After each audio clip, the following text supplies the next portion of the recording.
I had some really great postcards sent yesterday. Stix is helping me once again with my reading. So if you see her attacking the screen, she thinks something lives inside it.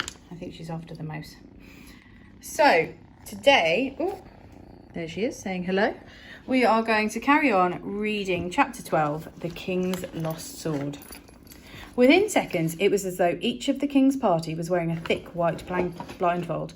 The fog was so dense that they couldn't see their own hands in front of their faces. The mist smelled of the foul marsh, of brackish water and ooze. The soft ground seemed to shift beneath their feet as many of the men turned unwisely on the spot. Trying to catch sight of each other, they lost all sense of direction. Each man felt adrift in a blinding white sea, and Major Beamish was one of the few to keep his head. "Have a care," he called. "The ground is treacherous. Stay still. Don't attempt to move." But King Fred, who was suddenly feeling rather scared, paid no attention. He set off at once in what he thought was the direction of Major Beamish, but within a few steps he felt himself sinking into the icy marsh. "Help!" he cried, as the freezing marsh water flooded over the tops of his shining boots. "Help! Beamish, where are you? I'm sinking!" There was an immediate clamour of panicked voices and jangling armour. The guards all hurried off in every direction, trying to find the king, bumping into each other and slipping over, but the floundering king's voice drowned out every other. "I've lost my boots! Why doesn't somebody help me? Where are you all?"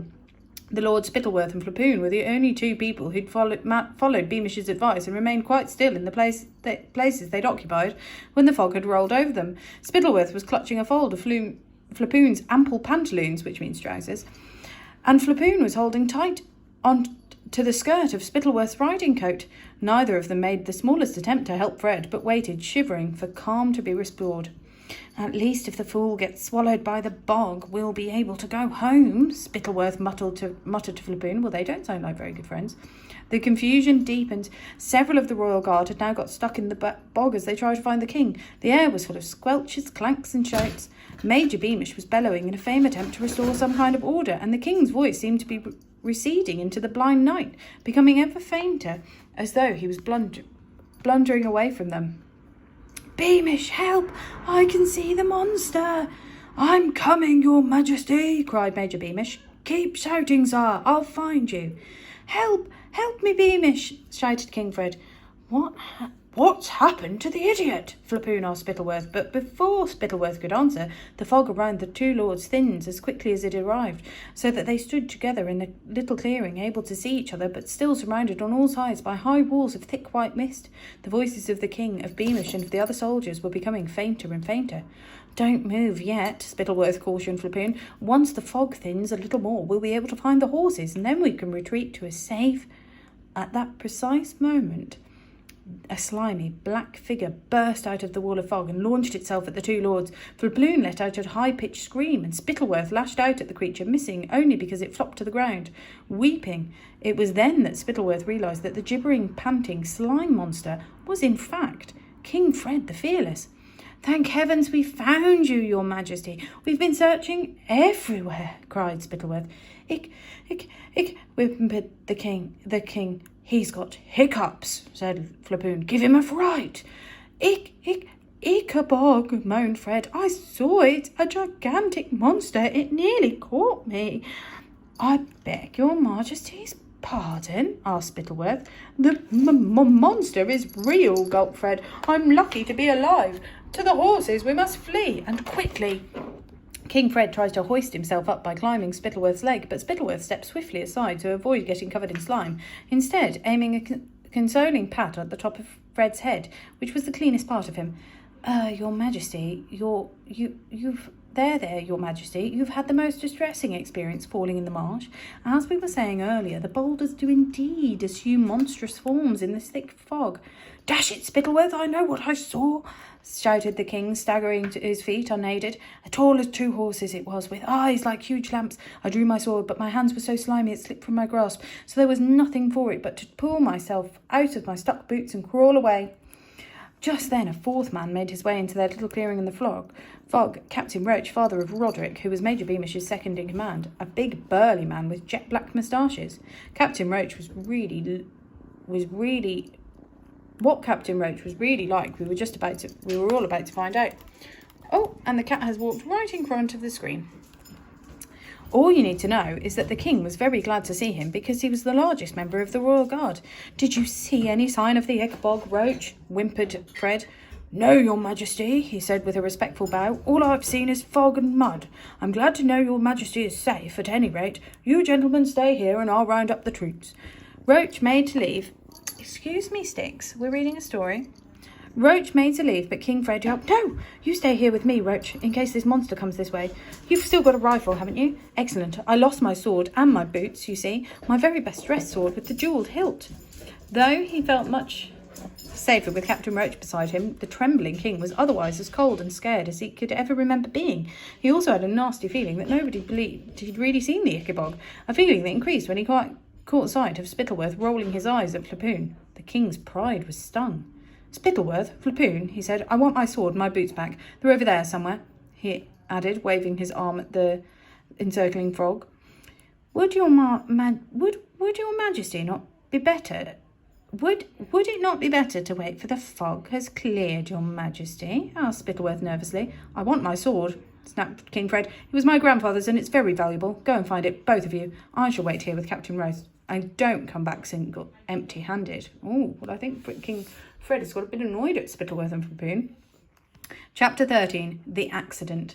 The two lords had no choice but to leave the king and Captain Roach in their little clearing in the fog and proceed to the marsh. Spittleworth took the lead, feeling his way with his feet for the firmest bits of ground. Flapoon followed closely behind, still holding tightly to the hem of Spittleworth's coat and sinking deeply with every footstep because he was so heavy. The fog was clammy on their skin and rendered them almost completely blind. In spite of Spittleworth's best efforts, the two lords' boots were soon full to the brim with fetid water. That means not very nice. "That blasted nincompoop," muttered Spittleworth as they squelched along. "That blithering buffoon. This is all his fault, the mouse-brained moron." "It'll serve him right if that sword's lost for good," said Flapoon, now nearly waist deep in the marsh.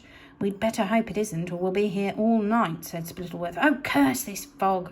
They struggled onward. The mist would thin for a few steps, then close again. Boulders loomed suddenly out of nowhere like ghostly elephants, and rustling reeds sounded like snakes. Just like snakes, though Spittleworth and Flapoon knew perfectly well there was no such thing as the Ichabod, their insides didn't seem quite so sure. "Let go of me," Spittleworth growled at Flapoon, whose constant tugging was making him think of a monstrous claws or jaws fastened on the back of his neck. Flapoon let go, but he too had been infected by the nonsensical fear, and so he loosened his blunderbuss from his holster and held it ready, so that means a gun. "What's that?" he whispered to Spittleworth as an odd noise reached them out of the darkness ahead. Both lords froze. "Oh, Sticks, can you please stop pressing buttons?" Both lords froze, the better to listen. A low grumbling and scrambling was coming from out of the fog. It conjured an awful vision in both men's minds of a monster feasting on the body of one of the royal guard. "Who's there?" Spittleworth called in a high-pitched voice. Somewhere in the distance, Major Beamish shouted back, "Is that you, Lord Spittleworth?" "Yes," shouted Spittleworth. We can hear something strange, Beamish. Can you?" It seemed to the two lords that the odd growling and scrabbling grew louder. Then the fog shifted. A monstrous black silhouette with gleaming white eyes was revealed right in front of them, and it emitted a long yowl. With a deafening crashing boom that seemed to shake the marsh, Flapoon let off his blunderbuss. The startled cries of the men echoed across the hidden landscape, and then, as though Flapoon's shot had frightened it, the fog parted like curtains before the two lords, giving them a clear view of what lay ahead.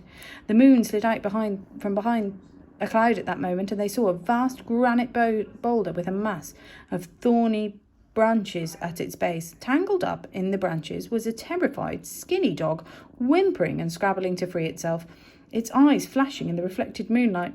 A little beyond the giant boulder, face down in the bog, lay Major Beamish. "Oh no, I hope nothing happened to Major Beamish." "What's going on?" shouted several voices out in the fog. "Who fired?" Neither Spittleworth nor Flapoon answered. Spittleworth waded quickly as he could towards Major Beamish. A swift examination was enough. The Major was stone dead, shot through the heart by Flapoon in the dark. "My my God, what shall we do?" bleated Flapoon, arriving at Spittleworth's side. "Quiet," whispered Spittleworth. He was thinking harder and faster than he thought in the whole of his crafty, conniving life. His eyes moved slowly from Flapoon and the gun to the shepherd's trapped dog, to the king's boots and the jewelled sword, which he now noticed half buried in the bog just a few feet from the giant boulder. Spittleworth waded through the marsh to pick up the king's sword and used it to slash apart the brambles imprisoning the dog, then gave the poor animal a hearty kick. He sent it yelping away into the fog. "Listen carefully," murmured Spittleworth, returning to Flapoon. But before he could explain his plan, another large figure emerged from the fog. "Captain Roach." "The king sent me," panted the captain. "He's terrified. What happened?" Then Roach saw Major Beamish lying dead on the ground. Spittleworth realised immediately that Roach must be let in on the plan, in fact, he'd be very useful. "Say nothing, Roach," said Spittleworth, "while I tell you what has happened." "You can't sit in front of the book. This is what I'm dealing with, a small kitten trying to sit in front of the book. "Well, I tell you what has happened. The Ichabod has killed our brave Major Beamish. In the view of his tragic death, we shall need a new major, and of course, that will be you, Roach, for your second in command. I shall recommend a large pay rise for you because you were so valiant. Listen closely, Roach. So very valiant in chasing after the dreadful Ichabod as it ran away into the fog. You see, the Ichabod was devouring the poor major's body when Lord Flapoon and I came upon it. Frightened by Lord Flapoon's blunderbuss, which he sensibly discharged into the air, the monster dropped Beamish's body and fled. You bravely gave chase, trying to recover the king's sword, which was half buried in the monster's thick hide, but you weren't able to recover it, Roach. So sad for the poor king. I believe the priceless sword was his grandfather's, but I suppose it's now lost forever in the Ichabod's lair."